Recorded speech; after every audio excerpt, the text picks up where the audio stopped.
kami ngayon sa Cafe Coco.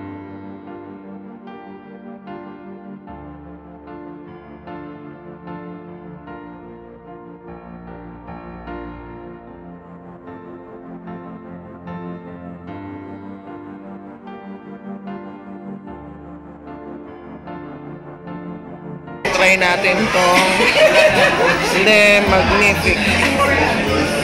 Le Magnifique. Yan yung try natin. Ito yung Le Magnifique. Banana chocolate hazelnut spread, whipped cream with and almonds drizzled with chocolate syrup. Kasama ko ngayon itong mga high school classmates ko.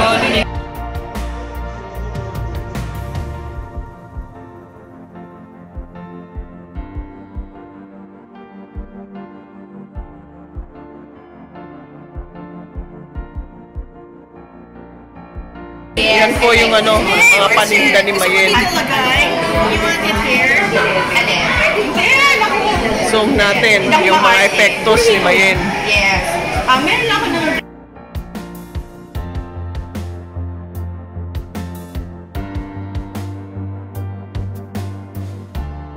Le Magnifique. Cafe Le Joie. So, try po natin itong Cafe Le Joie.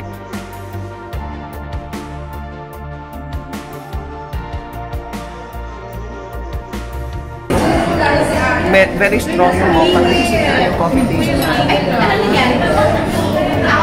Meron din siyang bits of ice and whipped cream. So, i-mix natin siya. Meron din siyang chocolate toppings. Try na natin siya.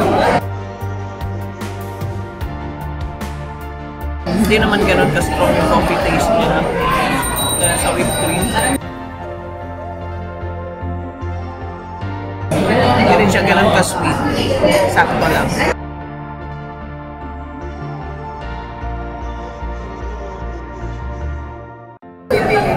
So, tatry naman po natin next yung Le Magnifique.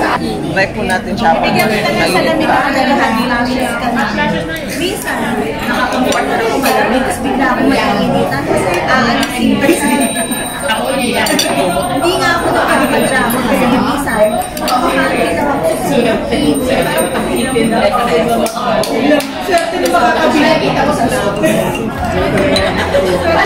So, try natin.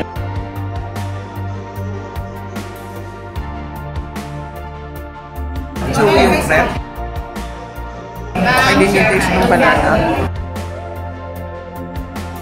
Hindi rin siya ganun ka-sweet. Just right. Meron din siyang mga almond nuts on top.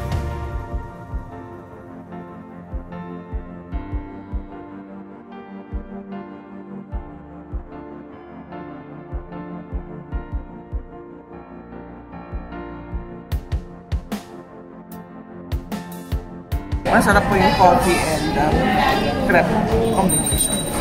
Hindi siya sweet. Appetizing siya. So sana po ay nagustuhan nyo ang ating video. Kung nagustuhan nyo po ang ating video, please like, share, and subscribe. And don't forget to hit that notification bell para ma-update kayo sa mga current videos ko. So until my next video, this has been Lorraine reminding you that God loves you. Bye-bye!